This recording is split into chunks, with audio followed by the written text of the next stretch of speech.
Juro por Deus ou não juro? Essa é a reflexão que eu quero compartilhar com você neste vídeo, ok? Desde os meus 6 anos de idade, eu sou criada no lar evangélico. Minha mãe se converteu lá, finalzinho da década de 80, início da década de 90. E assim que ela se converteu, nós não saíamos dos cultos. Nós vivíamos nos cultos. E por mais que o meu pai não tivesse se convertido, não fosse lá esse cristão, como manda o figurino, a maior influência que eu sofri, que eu recebi, foi da minha mãe. Então, tanto eu quanto minha irmã estávamos sempre nos cultos. E nos cultos nós aprendíamos tudo que um cristão, um novo cristão tinha que saber. E como se fosse um gravadorzinho, tanto eu como minha irmã e minha mãe estávamos sempre reproduzindo tudo ou quase tudo que nós aprendíamos na igreja. E nessa época que ele se converteu, existia um entendimento de que quando você levantava a mão para aceitar Jesus, automaticamente você passava a compor o exército do Deus vivo. E você se tornava um soldado que agora estaria o tempo todo lutando contra o inimigo e ao mesmo tempo, o tempo todo também pregando a palavra. Para quê? Para alcançar mais vidas para Jesus. E essas vidas contabilizavam, eram representadas com uma pedrinha na sua coroa celestial, como se fosse um marcador, né, de quantas almas você ganhou em vida. Isso era interessante, era o ensinamento que nós tínhamos à época. Então, como nós estávamos sempre nos cultos, o que era aprendido no culto já era suficiente para a nossa satisfação espiritual. Não era um comportamento padrão o povo que se convertia ser um leitor assíduo, um estudante, exímio estudante das Sagradas Escrituras. Não era. Por isso que, quando um ungido do Senhor pegava o microfone para ensinar qualquer que fosse a parte da Bíblia, isso para nós, enquanto igreja, já era o suficiente. Não é? E para que essa mensagem do Evangelho alcançasse essas almas para a gente ganhar a pedrinha na coroa, para que essa mensagem tivesse efeito, antes era preciso acreditar em algumas coisas. O temor do Senhor. Não usar o nome de Deus em vão. Isso era uma pregação recorrente, frequente, era uma máxima muito usada, presente não só nos cultos, como também nos bate-papos entre os crentes. Era o tipo de coisa que a gente ouvia direto. E eu, particularmente, enquanto criança, morria de medo de ser castigada por Deus por estar usando o seu nome em vão. Então, quando dava vontade de falar, meu Deus do céu, ai meu Deus, expressões culturais, expressões coloquiais como essas, eu realmente ficava com receio. E se fazia, pedia perdão. Eu ficava com medo de ter usado o nome de Deus à toa. Esse era o entendimento que nós tínhamos. Né? Hoje não. Hoje é muito comum muitos terem acesso, e isso é muito bom, acesso à informação, que eu também tenho, para a gente poder estudar, para a gente poder se aperfeiçoar, para a gente poder saber mais da Bíblia. Inclusive, hoje é muito comum alguns estudiosos se interessarem pela Bíblia apenas para poder debater melhor nas suas redes sociais, né? Expor a sua opinião, né? Para outros cristãos ou não, para intervir em alguns posicionamentos de outras pessoas, mas naquela época não. E quando você hoje se depara lendo as Sagradas Escrituras, pensando nesse assunto, jurar pelo nome de Deus ou não, temer a Deus ou não, porque o que a gente aprendeu era ter medo da palavra Deus, não podia usar de qualquer maneira, você se depara com Deuteronômio 5, Deuteronômio 6 e Mateus 5,34. A princípio, Deuteronômio 5 e Mateus 5,34 conversam. Mas Deuteronômio 6, eu explico. Em Deuteronômio 5, Moisés se apresenta ao povo relembrando os mandamentos do Senhor. E especificamente o terceiro mandamento, não tomarás o nome do Senhor teu Deus em vão, porque o Senhor não terá por inocente aquele que tomar o seu nome em vão, é mencionado ao povo. E Jesus lá em Mateus 5,34 diz que de forma alguma jurareis, nem pelos céus, nem pela terra, nem por Jerusalém e nem por vocês mesmos.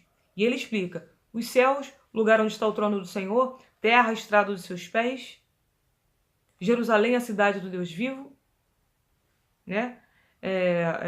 Falando de uma forma mais contemporânea, e vocês mesmos não têm condições de jurar por si, porque não têm o poder de acrescentar um fio de cabelo à cabeça de vocês. Então, não jurem por nada dessas coisas. Então, pensando em Deuteronômio 5 e Mateus 5, 34, meio que as mensagens conversam. Mas aí, pensando em Deuteronômio 5 e Deuteronômio 6, olha o que está escrito. Moisés continua o seu discurso ao povo e ele diz, entre o versículo 13 e o versículo 15 de Deuteronômio 6, dependendo da versão, ele diz, ao Senhor teu Deus servirás e pelo seu nome jurarás. Ora, no momento não tome o nome de Deus em vão. Não jure de forma alguma. E aí nós temos Deuteronômio 6. Então, lendo isso tudo, o que soa dissonante é Deuteronômio 6. É preciso pegar essas realidades, essas situações textuais e respeitar o contexto, respeitar a realidade e a sequência textual em que elas se apresentam. Porque nada está solto na Bíblia, nada é por acaso, nada de agarra. Tudo tem um propósito. Então, o ideal é a gente procurar entender essas coisas considerando o contexto. Então, em Deuteronômio 5, quando isso chega ao povo, quando essa informação de que não tomarás esse mandamento, né? Não tomarás o nome do Senhor teu Deus em vão, na verdade, está na listagem de 10 mandamentos. Por quê? Porque é didático. O povo estava relembrando algo que Deus tinha dito lá atrás, assim que eles entraram no deserto e tinham sido libertos do jugo de escravidão do Egito. Ou seja, Deus estava intentando inserir nesse povo uma identidade. A sua identidade desse povo, no povo judeu. Então, de forma alguma, eles teriam condições ainda de se valer do nome do Senhor, porque ainda não era algo intrínseco, não era algo recorrente, não era algo latente no povo, ainda não. Por isso que se apresenta ainda nas listas das proibições, dos nãos de Deus ao povo. Não faça isso, não faça isso, não tome meu nome. Porque olha quantas coisas ainda precisam ser observadas. Isso era uma máxima.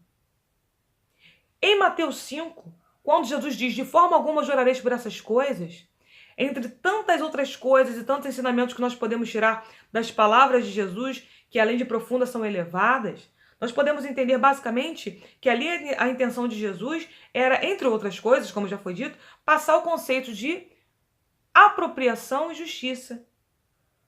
Porque ele diz, não jure pelos céus, porque é o lugar do trono do Senhor, não julgue pela terra. Não jures pela terra. Por quê?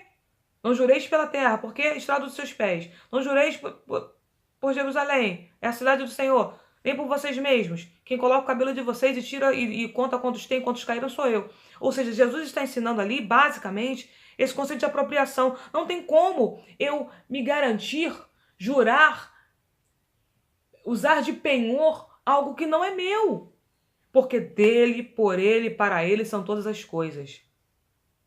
E ao mesmo tempo que Jesus passa esse conceito de apropriação, que tudo é de Deus, e você não pode usar algo que é de Deus em benefício próprio, ele também ensina o conceito de justiça, que é a virtude de dar a cada um aquilo que lhe é de direito. Então o Senhor, em rápidas palavras, considerando esse versículo, ele ensina que se tudo é de Deus, inclusive eu sou uma das obras do Senhor, como os céus, como a terra, como Jerusalém, eu não posso valer nem de mim mesmo para jurar. Porque eu não pertenço a mim, mas faço parte das obras do Senhor. Em Salmos 24 diz que do Senhor é a terra, o mundo e os que nele habitam. Tudo é de Deus. Mas aí agora vamos para Deuteronômio 6, onde está escrito, ao Senhor teu Deus servirás e pelo seu nome jurarás. Então nós encontramos aí uma licitude, uma legalidade em jurar pelo nome de Deus. Totalmente diferente do que veio sendo dito até aqui. E por quê? É importante considerar o seu contexto também desse versículo. E aí nesse capítulo nós encontramos o quê? Moisés dizendo ao povo que estava às vésperas de herdar a terra prometida, que ao chegar nesse lugar da promessa, eles precisariam se guardar de algumas coisas, a saber, amar a Deus com todo o seu coração, com toda a sua alma e com todas as suas forças e guardar os seus mandamentos, para cumpri-los. É isso que Deus fala para Moisés, diz para Moisés ensinar, falar a Israel. Então, quando chega nessa parte, e ao Senhor teu Deus servirás e pelo seu nome jurarás, nós entendemos que esse texto é, na verdade, uma consequência dos cuidados anteriores mencionados. Usar o nome de Deus, jurar pelo nome de Deus, na verdade, é uma continuidade, é a manifestação, é um respaldo que você recebe por ter amado a Deus e por ter guardado os mandamentos para cumpri-lo. Ou seja, diferente daquela didática lá de Deuteronômio 5, agora em Deuteronômio 6, Moisés revela ao povo que, de acordo com tudo que foi vivido, de acordo com toda essa instrução, depois de viver as instruções, depois de guardar, de amar o Senhor intensamente, plenamente, com tudo que há em mim, com tudo que há em nós, e guardar os mandamentos para cumprir, porque eu quero abrir um parênteses aqui e dizer que não dá para a gente guardar algo que a gente não sabe, que a gente desconhece. Como obedecer ao Senhor sem conhecer os seus mandamentos? E aqui eu fecho parênteses. Então, depois de tudo isso, aí sim eu consigo me valer do nome do Senhor, jurar pelo nome do Senhor, me garantir no nome do Senhor. Por quê? Porque agora essa identidade, que era a intenção do Senhor lá em Deuteronômio 5, didaticamente ensinar ao povo, essa identidade agora já está em mim, porque eu amei o Senhor. Porque eu guardei esses mandamentos e tenho cumprido. E tenho cumpridos todos. Essa é a ideia. Essa é a ideia. Então, é lícito jurar pelo nome do Senhor quando nós entendemos que é necessário observar os mandamentos do Senhor, observar a forma de amar a Deus. Não é esse amor leviano, esse amor libertino que se prega hoje, que tudo pode, que vale tudo, porque Deus é amor, então vamos amar de qualquer jeito. Não. Existem algumas classificações de amor e outras hoje em dia, que algumas pessoas criaram, contudo a forma de amar correta aos olhos de Deus, o próprio Deus fez questão de instituir e guardar para nós desse livro sagrado até os dias de hoje. Então não preciso nem mais pesquisar, eu não preciso de ficar confusa, me envolver em questionamentos, porque o Senhor se deu esse trabalho de me explicar como devo amá-lo, com todo o meu coração, com todas as minhas emoções, com todo o meu entendimento, buscar conhecer o Senhor. Conheçamos e prossigamos em conhecer o Senhor. E com todas as minhas forças. Ainda que com todo o meu trabalho, com tudo que eu faço. Isso que simboliza com todas as minhas forças. E observar os mandamentos, revisitar, reler as Escrituras. Lembra do que foi dito a Josué? Tenha coragem. Tenha coragem. Visita, medita o livro dessa lei de dia e de noite, ou seja, o tempo todo tem que estar fresquinho na nossa mente. A vontade do Senhor por intermédio da sua palavra. Aí sim, me será lícito tomar o nome, me garantir no nome do Senhor, porque eu agora me tornei alguém que tem identidade de Deus, eu agora me tornei alguém que entende que Deus é poderoso para me tirar da casa da servidão e me trazer à terra, ao lugar da promessa. Eu entendendo essas coisas, crendo e vivendo essas coisas, eu posso me valer do nome do Senhor para declarar, para acreditar nas promessas, para tomar posse do que Ele falou, para me garantir no nome de Deus. Porque o nome de Deus não é simplesmente um termo sagrado que deve ser temido e não entendido, e não assimilado, e não compreendido. Não. O nome, a função Deus deve ser observada, assimilada e vivida por nós enquanto seu povo. Povo que se chama pelo nome do Senhor. Então é lícito jurar pelo nome de Deus quando nós entendemos que o nome sobre todo nome deve ser esse nome, deve ser Deus dentro de nós, em nós, através de nós. Então fica aqui essa reflexão. Que Deus te abençoe e fala contigo. Amém.